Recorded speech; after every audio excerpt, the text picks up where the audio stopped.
Hi Taurus, kumusta po kayo mga ate mga dude? Ito po ang inyong next 8 days. So, timeless po ito mga ate mga dude, no? Timeless reading. Next 8 days. Ano po ang matatanggap po ninyo mula po sa infinite source, sa inyo po mga ancestors, sa susunod po na 8 araw. Okay. Or pagkatapos nyo po itong mapanood, bilang po kayo ng 8 araw. So, ito na po yan mga ate mga dude. Sa mga Taurus, timeless po ito. Partnership, wow. So, meron pong partnership.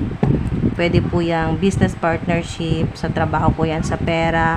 Partnership po ninyo sa pag-ibig. Ayan po. Yan po napakagandang mensahe yan. Mga ate mga dude. Next 8 days. So, kung love po ang inaabangan po ninyo, romantic partnership, so maganda po yan, matatagpuan nyo na yung totoo talaga na para sa'yo, magmamahal talaga sa'yo. Or business partnership, yes, success at beneficial, no, mga ate mga dude, yung masaganang partnership yan, successful, helpful, supportive partnerships, both receiving what you need. Meron din pong arriving, so makakarating ka sa kung saan mo gustong pumunta, marireceive mo, matatanggap mo kung ano yung kailangan mo. Yan po, closure sa mga gusto po ninyong maputol na matapos na connection o partnership sa ilan. Moving on sa mga gusto na po talagang makamove on, makalimot, or talagang makapagsimula na po ng bagong romantic partnership. Date, ayan po, may makikipag-date sa ilan, may makikipag-date. So, makakapag-move on na po kayo. May closure na rin po sa ilan. So, matatanggap po ninyo mga kailangan po ninyo sa susunod na 8 araw. Okay, peaceful resolution. So, magkakaroon ng inner peace, may magkakasundo. Yan po, kung ano man po yung problema or samaan ng loob, magkakaroon dito ng reconciliation or magkakaayos, magkakausap na ng maayos. Yung pong matatapos na yung kung ano man po yung gulo o samaan ng loob o kung ano man po itong chaos o conflict sa buhay po ninyo, sa pamilya, sa trabaho, magkakaroon ng peaceful resolution dyan. Maaari din po sa ilan may makita po kayong boat, yan po, or bangka, sa kahit saan po, picture, tattoo, o videos, yan po, or sumakay ka mismo ng bangka sa ilan.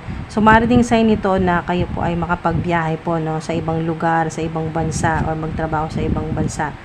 Sign din po yan na kayo po ay makaka-recover na sa kung ano man po yung mga problema po ninyo, makaka-recover na sa pera, sa kalusugan, yan po. Sa health po ninyo, makaka-recover kayo ng mas mabilis. Ask your angels, yan po, makipag-usap po kayo sa mga anghel, sa mga guardian angels po ninyo mga mga dude, at kayo po ay talagang gagabayan, yan po, tutulungan po kayo at mas maging madali sa inyo na matanggap kung ano yung kailangan po ninyo.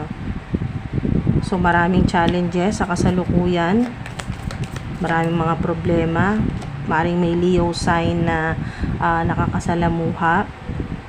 Significant ang 7 or 777 sa ilan. Letter G, may initial na letter G, may letter E, R, O, may letter L. So, Hierophant or High Priestess po ito. So, magkakaroon talaga dito ng healthy boundaries na maaring may connection dito sa closure issues.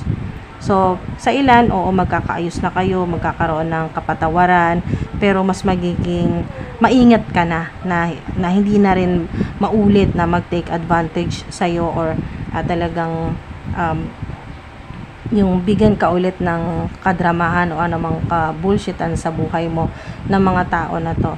So, meron talagang naituro sa'yo na magandang lesson kung ano man po itong conflict na ito, no, or chaos sa buhay mo or sa partnership o sa romantic partnership o mga kaibigan, sa mga family members, may natutunan ka talaga na mas yung boundaries, maglalagay ka na, as in mag-iingat ka na para hindi na ulit kumbaga hindi na maulit na masaktan, mahirapan ka ulit dahil sa kanila. So listen to your inner voice when making choices. So yung partnership dito ay makakatulong sa inyo yung pong makikinig po kayo sa intuition po ninyo, no, or sa gut feeling. Malalaman nyo po yan kung talagang okay ba na makipag-partnership ka or makipag-collaborate ka, or pass muna, wag na muna ngayon. Okay, so 8 of Wands, magandang sign ito na yung sa communication po ninyo, no, sa romantic partnership po ninyo or sa business or sa trabaho po ninyo, no, basta may connection sa partnership, ay maganda ang komunikasyon. At mabilis din, mabilis yung, kasi nga yung movement dito ay yung speed ay mabilis, maaring mabilis ka makapagdesisyon sa susunod na 8 araw, kasi 8 din, no? 8 din. So maaring maswerte po sa ilan, ang iba po sa inyo maaring may connection din yung swerte po ninyo, yung abundance po ninyo dito sa infinity, yan po, or number 8 or infinity symbol. Natural na sa inyo yung pagtulong, na ang ilan po sa inyo, sa kakatulong po ninyo, kayo po yung naghihirapan, kayo nalalagay sa alanganin, kayo yung maraming kalaban, maraming galit sa inyo, dahil po sa generosity po ninyo or yung pagiging mapagmahal ninyo, mga dude. Pero dahil nga sa gagamitin mo ang intuition mo at yung inyo pong faith, yung paniniwala po ninyo kay God, sa infinite source, hindi magiging mahirap sa'yo. Yan po, next 8 days ay may mga pagbabago. Makakatulong sa inyo yung hindi lahat ng mabilisan decision ay nakapagpahamak. Okay? Kasi dito, positive yung energy dito sa quick decisions. Makakatulong sa'yo. Yung sinasabi dito na maaring kinakailangan or talagang hinihingi ng sitwasyon, next 8 days ay kailangan mo magdesisyon ng mabilis. Yes, yan. Makakapagdesisyon ka ng mabilis pero tama. Okay? At walang takot. Yan po. Makakatulong ito sa positibong pagbabago sa buhay po ninyo. So marami kayong good news na matatanggap next 8 days. Maraming pera o opportunities po yan, mga dude. At mabibisi po kayo sa komunikasyon, yan po, sa social media, yung iba't ibang uri ng komunikasyon po yan, no? Text, email, chat, video call, or tawag po. So, or pakikipag-usap ng personal, mga meetings, may mga events po kayo or seminars po kayong pupuntahan na talagang may kipag-usap po kayo.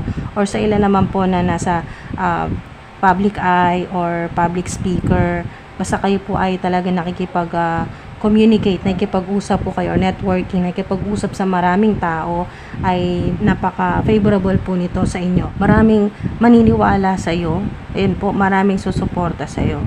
At dito po sa 8 of Wands, mga blessing ito mula po sa infinite source.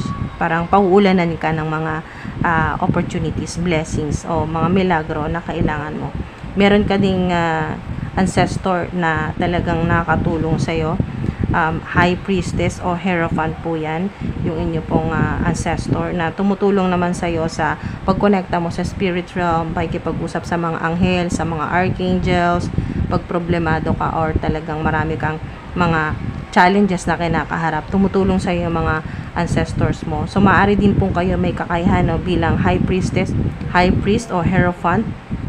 Yan po, mga dude, meron po kayong kakayahan, meron po kayong spiritual gifts or psychic ability, psychic power, magical powers, ganyan po sa ilan. So, may vision po kayo.